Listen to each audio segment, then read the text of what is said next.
जय हिंद बच्चों, कैसे हैं आप लोग। मैं उम्मीद करता हूं कि आप स्वस्थ होंगे।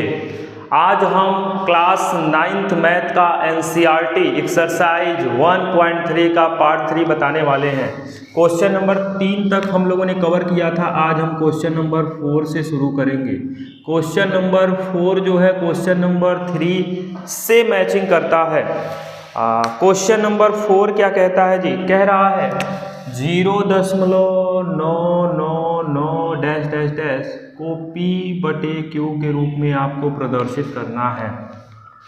P/Q के रूप में इसका रिजल्ट क्या होगा। कह रहा है 0.9999 को P/Q के रूप में लिखना है। तो हाँ जी, देखिए कैसे लिखेंगे। आपको तरीका पता है, जब भी आपको P/Q के रूप में लिखने के लिए कहेगा तो सबसे पहले आप किसी चर राशि से इसको मान लेंगे 0.999 डैश डैश डैश। इसके बाद का स्टेप क्या होता है जी, देखिएगा। अब यहाँ दशमलव के तुरंत बाद एक अंक बार बार रिपीट कर रहा है, यानी तुरंत बाद अगर अंक रिपीट करता है तो एक अंक है तो 10 से गुणा, 2 अंक है तो 100 से गुणा, 3 अंक रिपीट कर रहा है तो 1000 से गुणा। तो यहाँ पे 999 एक अंक बार बार रिपीट हो रहा है तो दोनों पक्षों में 10 से गुणा कर देंगे। दोनों पक्षों में 10 से गुणा करने पर हाँ जी, देखिएगा 10 से गुणा करेंगे तो क्या हो जाएगा, 10 का गुणा आपका x में हो जाएगा और 0.999 डैश डैश डैश में भी किसका गुणा हो जाएगा जी, 10 का। अब देखिएगा 10 का गुणा x में करेंगे तो हो जाएगा 10x, और जैसे ही इसमें 10 का गुणा करेंगे तो दशमलव एक अंक को खसक जाएगा, यानी 0.999 डैश डैश डैश। और आपको यह भली बात ही पता है कि 0.9 को आप 9 भी लिख सकते हैं और 0.999 डैश डैश डैश को आप अलग लिख लीजिए। और आपको यह भी पता है कि 10x बराबर 9। ये इसलिए मैं तेजी में चल रहा क्योंकि आपको पुराने लेक्चर में हमने बता रखा है। अगर अभी तक आपने पुराना लेक्चर नहीं देखा है तो उसे जरूर देख लें। अब 0.999 की जगह पे आप x लिख सकते हैं। x को ट्रांसफर कर देंगे तो 10x minus x is equal to 9। 10x में से x जाएगा 9x is equal to 9। x बराबर 9/9 जो किसके बराबर है, P/Q के, और यही आपका रिजल्ट हो जाएगा। मुझे उम्मीद है कि आप लोगों को सारी चीज़ें क्लियर समझ में आ गई होंगी। तो अब हम बढ़ेंगे क्वेश्चन नंबर 5 की ओर। क्वेश्चन नंबर 5 क्या कहता है, क्वेश्चन नंबर 5 क्या कहता है देखते हैं।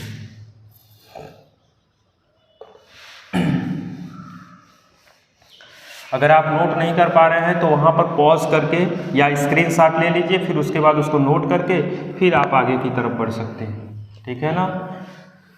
अब देखिएगा क्वेश्चन नंबर 5।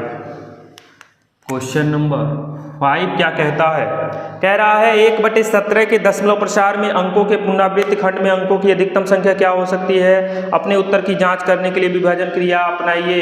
विभाजन भी किया कीजिए, यानी विभाजन भी कर सकते हैं। विभाजन के माध्यम से 1/17 में बताना है कितने अंकों के बाद पुनरावृत्ति होगी। तो ध्यान दीजिएगा, बहुत 1/17 की बात हो रहा है। मैं सिंपल वे में चल रहा, 17 से डिवाइड करने जा रहा है 1 को। ये 1 जहां पे आएगा वहीं से पुनरावृत्ति शुरू हो जाएगी। तो जितने अंक होंगे हम बता देंगे इतने अंकों की पुनरावृत्ति हो रही है। तो यहाँ पहले 17 है, 1 हमको लाना है शेषफल में, बस आपके दिमाग में यही होना चाहिए।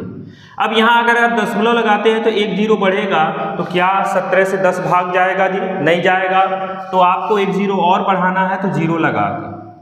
अब 17 के पहाड़े में 100, और आपको क्लियर है कि 17 पचे 85, और यहाँ पर 5 बच गया जी, और यहाँ पर 9 में से 8 जाएगा, 1 बच गया जी, 1 कट जाएगा। 1 0 आप बढ़ा सकते हैं क्योंकि दशमलव आपने लगा रखा है। अब आप अगर 17 के पहाड़े में जाए तो 17 9 153 और 17 8 136। अब यहाँ पर 4 बचेगा जी, अब ये 1 बच जाएगा जी, और ये कट जाएगा, यहाँ पे 1 0 बच जाएगा जी। क्या शेषफल 1 बच रहा है, तो 1 जब बचेगा तब आप वहाँ पे स्टॉप करेंगे, क्योंकि यहाँ शेषफल 14 बचा था। अब फिर ये 8 बार में जाएगा 136, अब कितना बचेगा जी, 4।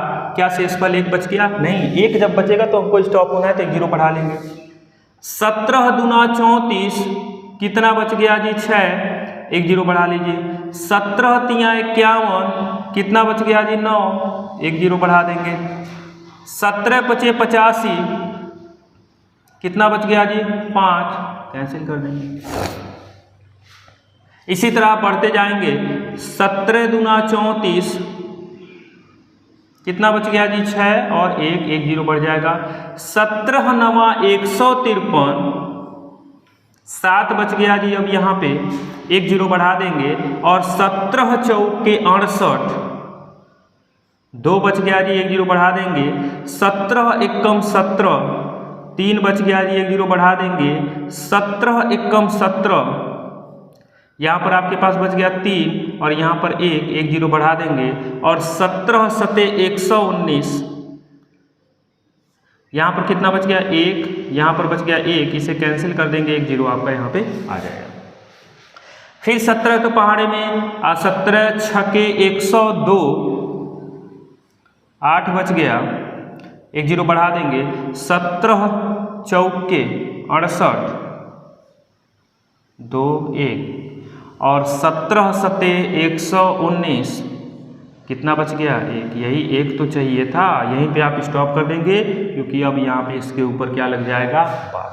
अब गिन लीजिए कि 1/17 में 1 2 3 4 5 6 7 8 9 10 11 12 13 14 15 16 अंकों की पुनरावृत्ति होगी। 16 अंकों की पुनरावृत्ति होगी और आपसे इस प्रश्न में यही पूछा है तो आपका यहाँ पे यही आंसर हो जाएगा कि 1/17 में 16 अंकों की पुनरावृत्ति होगी। हाँ जी, 16 अंकों की पुनरावृत्ति होगी। अब चलिए बढ़ते हैं क्वेश्चन नंबर 6 की ओर।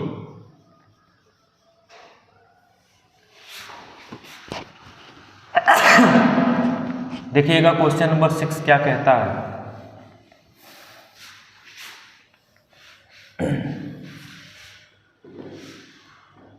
हाँ जी, क्वेश्चन नंबर 6,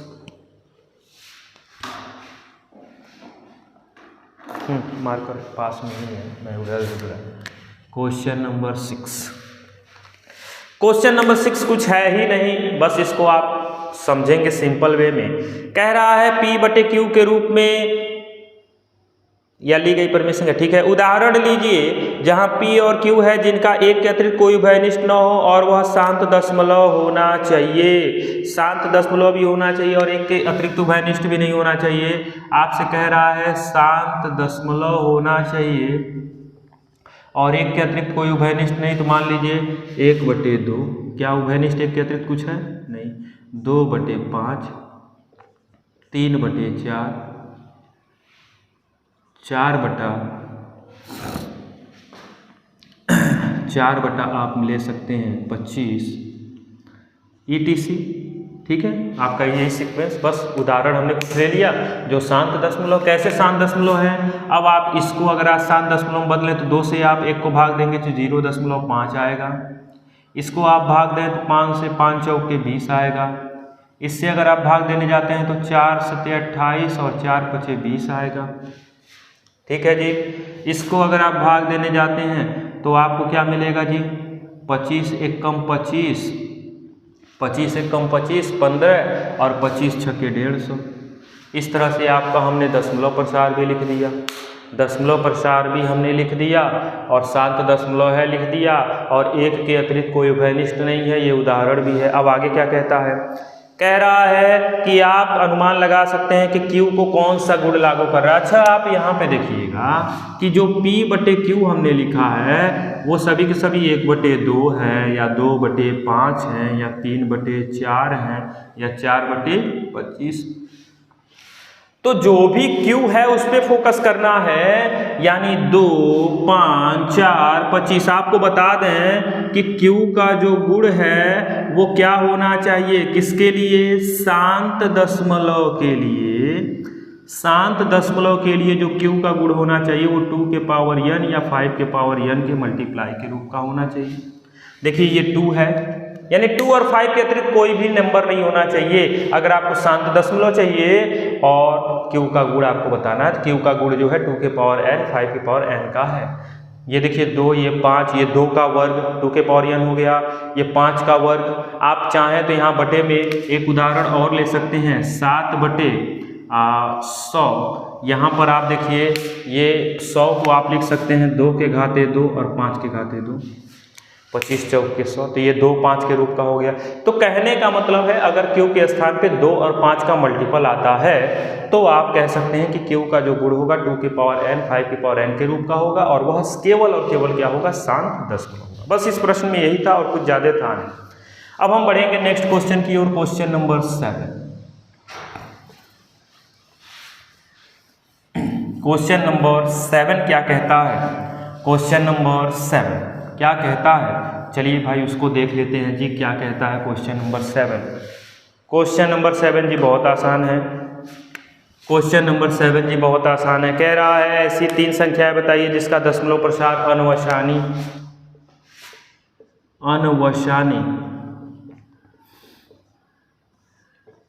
अनावर्ती आपको बताना है 3 उदाहरण, 1 2 3। तो हमने आपको बताया था कि अनवशानी अनावर्ती में आपका सीधा सीधा श्रृंखला आएगा, सीरीज आएगी। श्रृंखला की बात की जाएगी। आपने अगर दशमलव प्रसार वाला लेक्चर नहीं देखा है तो हमने प्रश्नावली 1.3 के पार्ट 1 में सारा डिटेल बताया, आप जाके जरूर देखें। अब यहाँ अनवशानी अनावर्ती जिनको पता है वो आंसर इसका अपने आप लिख लिए होंगे, लेकिन जो नहीं लिख पाए हैं वो यहाँ ध्यान दें। 0.10 1 00 1 000 डैश डैश डैश सीरीज चल रहा है। अब देखिए 0.17 1 7 1 7 डैश डैश डैश, ये भी सीरीज चल रहा है। 0.70 7 1 7 2 7 3 7 4 डैश डैश डैश, ये भी सीरीज चल रहा है। तो इस प्रकार से अगर आपको सीरीज देखने को मिल रहा है तो आप डायरेक्ट कहेंगे कि ये अनवशानी अनावर्ती हैं। और अनवशानी अनावर्ती जो होते हैं वो टोटल क्या कहलाते हैं? अपरिमेय संख्या कहलाते हैं। ठीक है ना? तो आप अपरिमेय संख्या और अनवशानी अनावर्ती का एग्जाम्पल भी देख लिए, समझ भी गए। अब हम बढ़ेंगे, बस इस क्वेश्चन में इतना ही था। Question number 8। क्वेश्चन नंबर 8 क्या कहता है? चलिए क्वेश्चन नंबर 8 से भी मुलाकात कर लेते हैं। क्वेश्चन नंबर 8 क्या कहता है? मुलाकात तो करनी पड़ेगी, तो चलिए मुलाकात क्वेश्चन नंबर 8 से कर लेते हैं। क्वेश्चन नंबर 8 जी कह रहा कि 5/7 और 9/11 5/7 और 9/11 के बीच 3 अपरिमेय संख्या आपको बताने हैं। तो अभी तक आपने अगर प्रश्नावली 1.1 का लेक्चर नहीं देखा है तो उसे जरूर देखा, क्योंकि वहां पर हमने 2 परिमेय संख्याओं के बीच का परिमेय संख्या निकालने का तरीका बताया है। लेकिन यहाँ पर 2 परिमेय संख्या के बीच अपरिमेय संख्या निकालने का तरीका बताने जा रहे हैं। तो ध्यान से देखिएगा, करना क्या होता है, जब कभी भी 2 परिमेय संख्या के बीच का अपरिमेय पूछेगा तो आप पहले दोनों परिमेय संख्या को दशमलव प्रसार के रूप में लिख लीजिए, 5/7 और 9/11। 7 से 5 को भाग देंगे, दशमलव लगाएंगे 0, 7 7 49, 1 बच गया, 1 0, 7 1 कम 7। कोशिश करेंगे कि केवल एक ही अंक, 2 ही अंक तक जाएंगे, दशमलव के ज़्यादा नहीं जाना। ये हो गया 0.71। यहाँ और लिख दीजिए, यहाँ पर डैश डैश डैश कर देंगे। यहाँ आ जाइए, 11 से 9 को डिवाइड करेंगे, दशमलव बढ़ाएंगे 0, 11 8 88, 2 बच गया, 1 0 बढ़ा लेंगे और 11 कम 11 9 बच गया। यहीं पर आप स्टॉप कर देंगे और इसको लिख देंगे 0.81 डैश डैश डैश। अब यहाँ पर आपसे 3 पूछा है, 1 2 3। अब 0.71 के बाद 7 2 0 7 2 00 7 2 000 डैश डैश डैश, पहला हो गया। फिर 0.73 0 7 3 00 7 3 000 डैश डैश डैश, ये हो गया। 0.74 0 7 4 00 7 4 000 डैश डैश डैश, ये हो गया। यही आपका आंसर हो जाएगा। बहुत सरल और सिंपल है क्वेश्चन, इसमें कुछ करना नहीं है। आप 0.71 और 0.81 के बीच में कोई भी लिख सकते हैं, 7.2, 7.3, 7.4, 7.5, 7.6, 7.7, 7.8, 7.9, 8.0 तक लिख सकते हैं। अब हम बढ़ेंगे इस प्रश्नावली के लास्ट क्वेश्चन की ओर, क्वेश्चन नंबर 9। क्वेश्चन नंबर 9 क्या कहता है, जल्दी से क्वेश्चन नंबर 9 को लिख देते हैं।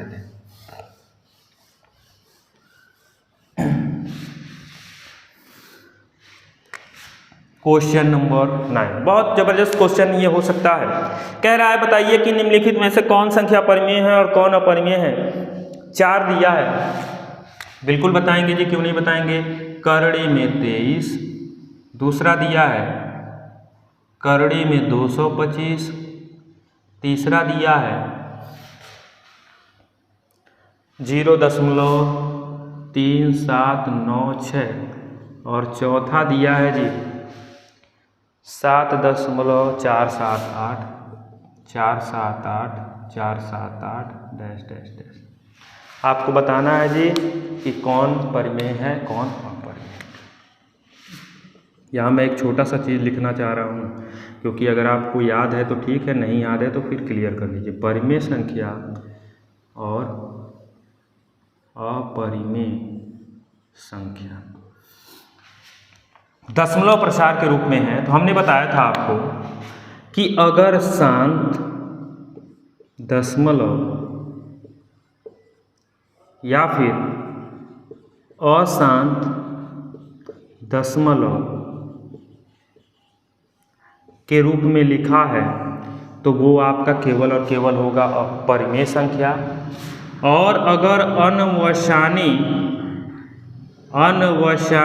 अनावर्ती दशमलव है, अनावर्ती दशमलव है, तो वह होगा केवल और केवल अपरिमेय संख्या। और साथ ही साथ अपरिमेय संख्या का एक और है, अगर करड़ी के अंदर अभाज्य संख्या है तो भी आपका होगा अपरिमेय संख्या।